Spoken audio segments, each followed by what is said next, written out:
Sorry, बहुत दिन हो गए एक भी वीडियो नहीं डाल पाई। थोड़ा सा रशअप में थी, इस वजह से डिले हो गया। आज से हम कंटिन्यू करेंगे। हमने फर्स्ट चैप्टर कर लिया था और आज हम फर्स्ट चैप्टर के क्वेश्चन आंसर राउंड करेंगे। देखिए, जैसे इसमें ये सारे जो मैं आपको करा रही हूँ ये सब बोर्ड में आए हुए हैं। अर्थशास्त्र की केंद्रीय समस्याएं क्या हैं? तो हमने पढ़ा था केंद्रीय समस्याएं, आर्थिक समस्या और चयन की समस्या। ये तीनों एक ही हो है। आपको केंद्रीय समस्या लिखा है, आर्थिक समस्या लिखा है या चयन की समस्या लिखा है, ये आपको एक ही आंसर लिखना है। इसका आंसर क्या है कि आर्थिक समस्या क्या होती है? जब हमारी आवश्यकताएं असीमित होती हैं और संसाधन सीमित होते हैं, उनके बीच में जो सामंजस्य होता है वो नहीं बना पाने के कारण जो समस्या होती है उसे हम आर्थिक समस्या कहते हैं। मैंने बताया था आपको। और ये अर्थव्यवस्था का केंद्र है। अर्थशास्त्र में यही सबसे पहले पढ़ा जाता है, तो इसको केंद्र समस्या भी कहते हैं।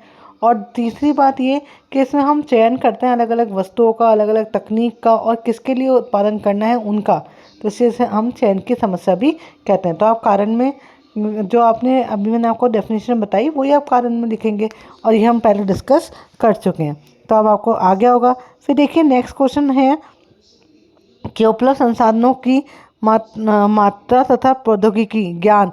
तो ये हमने पढ़ा था, ये उत्पादन संभावना वक्र कहलाता है। जहाँ ज्ञान शब्द आ जाए, प्रौद्योगिकी मतलब तकनीक आ जाए, संसाधन आ जाए, तो उनके द्वारा जो दो वस्तुओं का उत्पादित करने की संभावनाएं दर्शाता है वो वक्र कौन सा कहलाता है? उत्पादन संभावना वक्र कहलाता है। हम कर लिया था हमने। किसी वस्तु की एक इकाई प्राप्त करने के लिए, अतिरिक्त इकाई प्राप्त करने के लिए दूसरी वस्तु की इकाइयों का त्याग करते हैं, उसे हम क्या कहते हैं? अवसर लागत। ये भी मैंने आपको बताया था। तो अगर आपने मेरे पहले वीडियोस अच्छे से देखे हैं तो आप ये सारे क्वेश्चन इजीली कर लेंगे। इसलिए मेरे पहले वाले जो वीडियोस हैं उसकी प्लेलिस्ट बना रखी है मिशन 2026 के नाम से, उन्हें आप जाके देखिए और फिर उसके बाद ये क्वेश्चन आंसर कीजिए। ये क्वेश्चन जब आप करेंगे तो आपको अपने आप ही दिमाग में जो आंसर्स हैं वो स्ट्राइक करने लग जाएंगे और आपका एक एक चैप्टर प्रिपेयर हो जाएगा। आपका कोर्स पूरा कराने की और एक अच्छे से आपका एक रिवीजन कराने की गारंटी मेरी है। मैं अच्छे से कराऊंगी आपका रिवीजन, पर सिर्फ कंडीशन ये है कि आपको मेरे साथ जुड़ना पड़ेगा। मेरे जितने भी एफ़र्ट्स मैं लगा रही हूँ उससे कई गुना ज़्यादा एफ़र्ट्स आपको भी उतने ही देने पड़ेंगे, तो हम अच्छे से अच्छे नंबर स्कोर कर पाएंगे। और मुझे बहुत खुशी मिलेगी कि मेरे वीडियो से कोई बच्चा पढ़े और वो अच्छे मार्क्स स्कोर कर पाए। तो आगे शुरू करते हैं फिर से। देखिए, फिर नेक्स्ट है, अब मैंने आपको बताया था जिसमें विभिन्न क्रियाकलापों का हम अध्ययन करते हैं और अध्ययन में हम क्या करना है उसका अध्ययन करते हैं, वो सकारात्मक होता है, और क्या होना चाहिए उसको हम आदर्शात्मक करते हैं।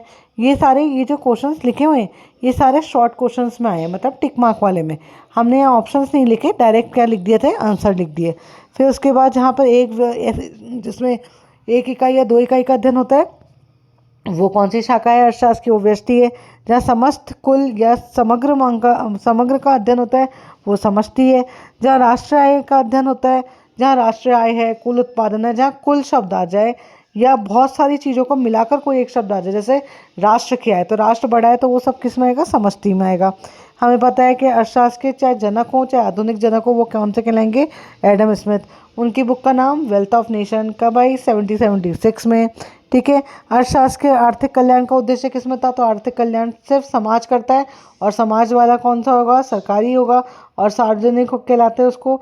और सार्वजनिक का दूसरा नाम क्या है? केंद्रीकृत योजनाबद्ध अर्थव्यवस्था होता है। व्यष्टि और समष्टि को दो शाखाओं में बांटा। रेगनर फिश ने नोबेल पुरस्कार मिला, और कब बांटा? 1933 में।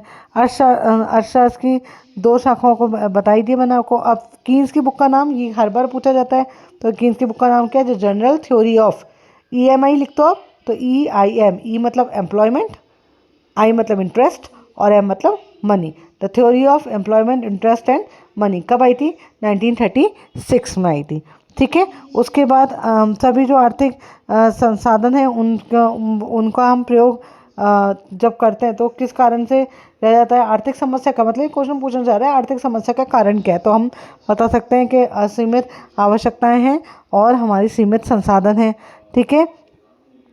फिर है ना व्यष्टि आर्थिक, व्यष्टि है तो व्यष्टि आर्थिक चर वक्र का उदाहरण कौन सा है? तो बाजार मांग है। आप जो चैप्टर पढ़ते हैं व्यष्टि वाले वही लिखने हैं आपको। क्या उत्पादन करना चाहिए? अपन ने पढ़ा था, ये एक आर्थिक समस्या है। इसमें वस्तुओं को कौन सी वस्तु और किस मात्रा में उत्पादन करना चाहिए। ठीक है। उसके बाद देखिए मानव जीवन की आधारभूत गतिविधियाँ कौन कौन सी हैं? तो वो 4 ही गतिविधियाँ हमारी आर्थिक: उपभोग, उत्पादन, वितरण और विनिमय। An inquiry into the nature and the causes of wealth of nation किसने लिखी है? हमें पता है, एडम स्मिथ ने। कब लिखी? 1776 में। फिर हमने पढ़ा था उत्पादन संभावना वक्र कैसा होता है? नतोदर होता है, ऋणात्मक होता है और ऊपर से दाएं होता है। इसमें से कोई भी ऑप्शन आ जाए वो आपके सारे ऑप्शन क्या होंगे? सही होंगे। तो आपको याद रखना है, अपन ने बनाया भी था इसको, देखिए जैसे अपन ने ऐसे बनाया था। ये क्या कहलाता है? कॉनकेव। मैंने आपको याद दिलाया था, केव मतलब गुफा जैसा, कॉनकेव है मतलब नतोदर कहलाता है ये। ठीक है, इसका दूसरा ये नीचे गिरता हुआ है, इसलिए क्या कहलाएगा? ऋणात्मक। और कहाँ है ये, कैसे आ रहा है? ये आप देखिए कहाँ से आ रहा है? ऊपर से आ रहा है। ऊपर से कहाँ कहाँ कहाँ आ रहा है? अपने राइट हैंड साइड की तरफ आ रहा है, मतलब दाईं तरफ आ रहा है। इसका मतलब ये ऊपर से क्या है? दाईं है। तो आपको ऐसे याद करना है। उसके बाद जितने सभी निर्णय हैं जो सरकार के द्वारा लिए जाते हैं, तो सरकार से हमें सार्वजनिक याद रखना चाहिए। सार्वजनिक का मतलब केंद्रीकृत है, योजनाबद्ध है और योजनाबद्ध अर्थव्यवस्था कहलाती है। ठीक है, समाजवादी अर्थव्यवस्था। अब ऐसी अर्थव्यवस्था जिसमें कीमत संयंत्र का प्रयोग होता है। कीमत संयंत्र, बाजार की दोनों शक्तियाँ। बाजार की दोनों शक्तियाँ मतलब कौन सी अर्थव्यवस्था? बाजार अर्थव्यवस्था या पूंजीवादी अर्थव्यवस्था। अब देखिए रिक्त स्थान भरिए। रिक्त स्थान में बहुत बच्चों को बहुत दिक्कत होती है। अगर आप ढंग से पढ़ोगे ना तो आपको रिक्त स्थान समझ में आ जाएंगे। और आपको बता दूं, आपको मतलब लास्ट में मैं ये भी समझा दूंगी कि जब आप इतना पेपर इतना अटैम्प्ट कर लोगे ना 30 मार्क्स का, तो आपके बहुत अच्छे मार्क्स बन जाएंगे आगे के क्वेश्चन में। इसलिए क्वेश्चंस को ऐसे पढ़ो कि आपके 1 मार्क, 2 मार्क, 3 मार्क और 4 मार्क वाले सारे क्वेश्चन कंप्लीट हो जाएं। और इकोनॉमिक्स ऐसा सब्जेक्ट है जिसमें रिपीटेशन ज़्यादा है, जिसमें कंसेप्ट है। अगर आपको कंसेप्ट एक बार में याद हो जाएगा तो आपको कोई दिक्कत नहीं आएगी। अब देखिए संसाधनों की कमी के कारण क्या होता है? हमने पढ़ा था आर्थिक समस्या होती है। उत्पादन संभावना वक्र कैसा होता है? ऋणात्मक होता है। बेरोजगारी, बेरोजगारी शब्द क्या है? बड़ा है। बड़ा है तो समष्टि से होगा इसका संबंध। ठीक है, भारतीय अर्थव्यवस्था में पता है विकासशील है और क्या है? मिश्रित है। अपने में कौन सी अर्थव्यवस्था पढ़ रहे हैं अपन? स्वामित्व के आधार पर बाजार, केंद्रीकृत, योजनाबद्ध और मिश्रित। तो यहाँ पे कौन सा आना चाहिए? मिश्रित। एक वस्तु की अधिक मात्रा पाने के लिए उसे क्या कहते हैं अपन? ये हम पढ़ के आए हैं, अवसर लागत कहते हैं। अब देखिए फिर व्यष्टि अर्थशास्त्र को परिभाषित कीजिए, कर सकते हैं। उत्पादन संभावना वक्र हम कर सकते हैं। चयन की समस्या से क्या तात्पर्य है? हम कर सकते हैं। अर्थव्यवस्था अर्थशास्त्र की क्या परिभाषा है? हम बता सकते हैं। अवसर लागत से हमें क्या तात्पर्य है? हमने पढ़ लिया। केंद्रीय समस्याएं कितने प्रकार की? पढ़ लिया। देखिए ये 2-2 नंबर में आए हैं सारे क्वेश्चन। समष्टि अर्थशास्त्र किससे कहते हैं? अर्थशास्त्र कितने प्रकार के होते हैं? बाजार अर्थव्यवस्था का उद्देश्य क्या होता है? बाजार अर्थव्यवस्था किसे कहते हैं? केंद्रीकृत योजनाबद्ध अर्थव्यवस्था किसे कहते हैं? उसके बाद बाजार अर्थव्यवस्था के आर्थिक समस्या का निवारण किस प्रकार किया जाता है? अभी पढ़कर आए अपन। योजना बनाकर, फिर कीमत संयंत्र के द्वारा।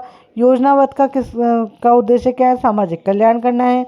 फिर योजनाबद्ध केंद्रीकृत अर्थव्यवस्था में आर्थिक समस्याओं का निवारण निर्णय कैसे लिया जाता है? आर्थिक नियोजन के द्वारा लिया जाता है। सकारात्मक आर्थिक विश्लेषण किसे कहते हैं? जिसमें हम वर्तमान की स्थितियों का अध्ययन करते हैं या कैसे या क्या होना है उसका अध्ययन करते हैं। आदर्शात्मक क्या करते हैं कि भविष्य की स्थिति का अध्ययन करते हैं, क्या होना चाहिए का अध्ययन करते हैं। उत्पादन संभावना सेट किसे कहते हैं? जहाँ दो वस्तुओं की अलग अलग उत्पादन संभावनाएं बताई जाती हैं जो तकनीक, ज्ञान और उपलब्ध संसाधनों के द्वारा उत्पादन की जाती हैं। फिर आर्थिक नियोजन किसे कहते हैं? आर्थिक नियोजन किसे कहते हैं? जब संसाधनों का किस प्रकार से निर्धारित उद्देश्यों को प्राप्त करने के लिए कार्य किया जाए उसे हम आर्थिक नियोजन कहते हैं। बाजार अर्थव्यवस्था का उदाहरण आप बता सकते हैं, अमेरिका। ठीक है, श्रम प्रधान तकनीक। अब मैंने आपको बताया था वर्ड क्या है? श्रम और प्रधान। प्रधान मतलब ज़्यादा, किसके आगे लगा हुआ है? किससे पहले लगा हुआ है? श्रम पहले लगा हुआ है, तो इसका मतलब यहाँ पे ज़्यादा क्या है? श्रम ज़्यादा है किसकी तुलना में? पूंजी की तुलना में। ऐसे ही पूंजी प्रधान, तो पूंजी ज़्यादा है किसकी तुलना में? श्रम की तुलना में।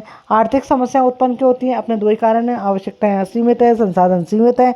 उत्पादन से आप क्या समझते हैं? कच्चे माल को पक्के माल में करना उत्पादन कहलाता है। फिर संसाधन क्या होता है? ऐसा साधन जो व्यक्ति अपनी असीमित आवश्यकताओं को पूर्ति करने के लिए प्रयोग में लेता है उसे संसाधन कहते हैं।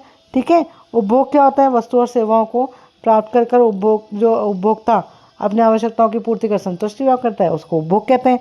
विनिमय मैंने आपको बताया, विनिमय शब्द जहाँ आ जाए वहाँ पे क्या होगा? वहाँ आदान और प्रदान होगा, किसका? वस्तु और सेवाओं का। और जहाँ पर वितरण आ जाए, वितरण में लगाना है अपने को, वस्तु और सेवाओं को लोगों तक पहुँचाना। ठीक है। उसके बाद आता है रॉबिन्स की परिभाषा। तो रॉबिन्स की परिभाषा क्या थी? यही है जो अपनी आर्थिक समस्या की है। आवश्यकताएं असीमित हैं और संसाधन सीमित हैं। उनसे उनके बीच में आपसी तालमेल ना होने के कारण जो समस्या होती है उसका अध्ययन किसमें किया जाता है? अर्थशास्त्र में किया जाता है। ठीक है।